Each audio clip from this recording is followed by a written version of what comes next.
ইসলামের ভিতরে একাধিক দল কেন? আমরা সবাই তো আল্লাহরই ইবাদত করে, তাহলে এত দ্বন্দ্ব মতবিরোধ কেন? প্রত্যেকের কারণে আপনি মনেরটা দূর করেন, এটা হলো প্রথম কাজ। মতবিরোধ শয়তান চায়, আর আল্লাহ দলাদলি করতে নিষেধ করেছেন। তা আমরা যখন আমাদের মতবিরোধের বড় কারণটা বলি, তাহলে ভাইরা সেটা হলো আমাদের মডেল আর এখন আল্লাহ এবং রাসূল। আমাদের কালেমা লা ইলাহা ইল্লাল্লাহ মুহাম্মাদুর রাসূলুল্লাহ না। যদি হতো তাহলে মতভেদ হতো না। আমরা আল্লাহ এবং তার নবী দিয়ে মাপতাম। যে লোকটা নবীর কিছু কাজ করে, আল্লাহর কিছু কাজ করে, সে আমার ভাই। কিন্তু এখন আমরা আমাদের কেউ মাযহাব দিয়ে, কেউ আলে হাদিস দিয়ে, কেউ পীর সাহেব দিয়ে, কেউ তবলিগ দিয়ে, কেউ জামাত ইসলাম দিয়ে মাপি। ও অনেক ভালো কাজ করে, কিন্তু যেহেতু এই মানে পড়ে না, ও ভালো না।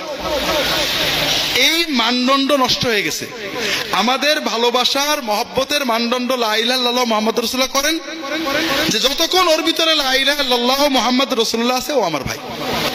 ওর ভুল ভ্রান্তি আল্লাহ তোমার নবীর উম্মত ভুল করে মাফ করে দাও, কিন্তু আমার দুশমন না, ও আমার বেদল না, আমার দলের। একই দলের লোক কিন্তু একটু খারাপ।